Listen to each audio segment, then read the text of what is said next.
Hi. അങ്ങനെ മറ്റൊരു വ്യാഴം വെള്ളി ദിവസം കഴിഞ്ഞിരിക്കുകയാണ്. തിയേറ്ററുകളിൽ സിനിമകൾ റിലീസ് ചെയ്യുന്ന ദിവസങ്ങളാണ് വ്യാഴം വെള്ളി ദിവസങ്ങൾ. അപ്പോൾ മെയ് മാസം 29, 30 തീയതികളിൽ തിയേറ്ററുകളിൽ സിനിമകൾ ഏതൊക്കെ റിലീസ് ചെയ്തുള്ളതാണ് ഇന്നത്തെ വീഡിയോ നമ്മൾ പരിശോധിക്കാൻ പോകുന്നത്. ഇപ്രാവശ്യം വ്യാഴാഴ്ചകളിലല്ലായിരുന്നു, എല്ലാ വെള്ളിയാഴ്ചകളിലായിരുന്നു ഈ പ്രാവശ്യം റിലീസുകൾ ഉണ്ടായിരുന്നത്. 30-ാം തീയതി 9 റിലീസുകളാണ് റിലീസ് ചെയ്തിട്ടുള്ളത്. ഏതൊക്കെ സിനിമകളാണെന്ന് നോക്കാം നമുക്ക്. അതിലൊന്നാമത്തെ സിനിമ എന്നുള്ളത് റൊമാൻറ്റിക് കോമഡി ക്രൈം വിഭാഗത്തിൽപ്പെടുന്ന ഒരു ഹിന്ദി മൂവിയാണ്.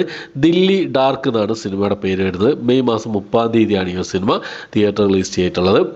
അടുത്ത സിനിമ ഒരു കോമഡി ഹൊറർ ത്രില്ലർ വിഭാഗത്തിൽപ്പെടുന്ന തമിഴ് മൂവിയാണ്. ജിൻ ദ പെറ്റ് എന്നാണ് സിനിമയുടെ പേര് വരുന്നത്. ഈ സിനിമയും മെയ് മാസം 30-നാണ് തിയേറ്റർ റിലീസ് ചെയ്തിട്ടുള്ളത്.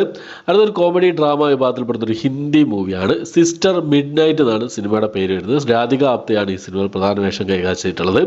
ഹിന്ദി ഭാഷയിൽ മാത്രമായിട്ടാണ് ഈ സിനിമ തിയേറ്ററിൽ റിലീസ് ചെയ്തിട്ടുള്ളത്. മെയ് മാസം 30-ാം തീയതിയാണ്. അടുത്തൊരു തെലുങ്ക് മൂവിയാണ്. ഒരു ആക്ഷൻ ഡ്രാമ വിഭാഗത്തിൽപ്പെടുന്ന തെലുങ്ക് മൂവിയാണ്. ഭൈരവൻ എന്നാണ് സിനിമയുടെ പേര് വരുന്നത്. ബെല്ലകൊണ്ട, സായ് ശ്രീനിവാസ്, അതിഥി ശങ്കർ, ആനന്ദി, ദിവ്യ പിള്ള എന്നിവരൊക്കെയാണ് ഈ സിനിമയിൽ പ്രധാന വേഷം കൈകാര്യം ചെയ്തിട്ടുള്ളത്.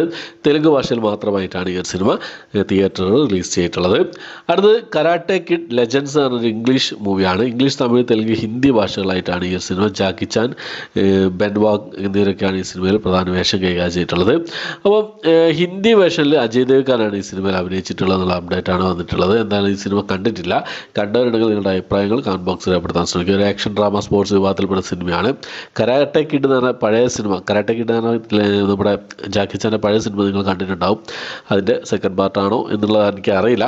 അറിയാവുന്നവർ കമൻറ്റ് ബോക്സിൽ രേഖപ്പെടുത്താൻ ശ്രമിക്കുക. ഓക്കെ. അടുത്ത ഒരു മലയാളം ഫാൻറ്റസി ത്രില്ലർ വിഭാഗത്തിൽപ്പെടുന്ന സിനിമയാണ്. ഷമാൻ എന്നാണ് സിനിമയുടെ പേര് വരുന്നത്. ഈ ഒരു സിനിമ തിയേറ്ററിൽ അവൈലബിൾ ആണ്. അടുത്ത ഒരു മലയാള സിനിമയാണ്. ഡ്രാമ വിഭാഗത്തിൽപ്പെടുന്ന ഒരു മലയാളം മൂവിയാണ്. നജസ് ആൻഡ് ഇൻപ്യൂർ സ്റ്റോറി എന്നാണ് സിനിമയുടെ പേര് വരുന്നത്. കൈലാഷൊക്കെ പ്രധാന വേഷം കൈകാര്യം ചെയ്യുന്ന ഡ്രാമ വിഭാഗത്തിൽപ്പെടുന്ന മലയാള സിനിമ ഇപ്പോൾ മുതൽ അവൈലബിൾ ആണ്. അടുത്തത് ഒരു കോമഡി ഡ്രാമ വിഭാഗത്തിൽപ്പെടുന്ന ഒരു മലയാളം മൂവിയാണ്. Once upon a time there was a Kallan എന്നാണ് സിനിമയുടെ പേര് വരുന്നത്. ശ്രീനാഥ് ബാസി, കോട്ടയം നസീർ, ടിനിട്ടോ എന്നിവരൊക്കെയാണ് സിനിമ പ്രധാന വേഷം കൈകാര്യം ചെയ്തിട്ടുള്ളത്. ഈ സിനിമയും ഇപ്പോൾ തിയേറ്ററിൽ അവൈലബിൾ ആണ്. കുറേ മുമ്പേ ഷൂട്ടിംഗ് കഴിഞ്ഞ സിനിമയാണെന്നാണ് ഈ പോസ്റ്ററുകളൊക്കെ കണ്ടപ്പോൾ മനസ്സിലാക്കാൻ സാധിച്ചിട്ടുള്ളത്. അടുത്തൊരു ഡ്രാമ മ്യൂസിക്കൽ വിഭാഗത്തിൽപ്പെടുന്ന ഒരു മലയാളം മൂവിയാണ്. മൂൺ വാക്ക് എന്ന് പറഞ്ഞ സിനിമ. ജിസി സ്റ്റീഫനാണ് ഈ സിനിമ നിർമ്മിച്ചിട്ടുള്ളത്. തിയേറ്ററിൽ ഈ സിനിമയുടെ ട്രെയിലറും മറ്റു കാര്യങ്ങളൊക്കെ കണ്ട സമയത്ത് ഒരു കിടിലൻ മൂവിയായിട്ടാണ് എനിക്ക് തോന്നിയിരുന്നത്. മൂവി ആയിരിക്കും എന്നായിരുന്നു എനിക്ക് തോന്നിയിരുന്നത്. നല്ല അഭിപ്രായങ്ങളൊക്കെ വന്നുകൊണ്ടിരിക്കുകയാണ് ഈ സിനിമയ്ക്ക്.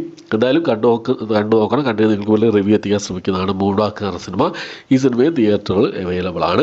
അപ്പോൾ ഇത്രയും സിനിമകളാണ് ഈ ആഴ്ച, അതായത് മെയ് മാസം 30-ാം തീയതി തിയേറ്ററുകൾ റിലീസ് ചെയ്തിട്ടുള്ള സിനിമകളായിട്ടുള്ളത്. ഈ ലിസ്റ്റിലേതൊക്കെ സിനിമകളാണ് നിങ്ങൾ കണ്ടത്, നിങ്ങളുടെ അഭിപ്രായങ്ങൾ എന്തൊക്കെയെന്നുള്ള കാര്യങ്ങളൊക്കെ കമന്റ് ബോക്സിൽ രേഖപ്പെടുത്താൻ ശ്രമിക്കുക.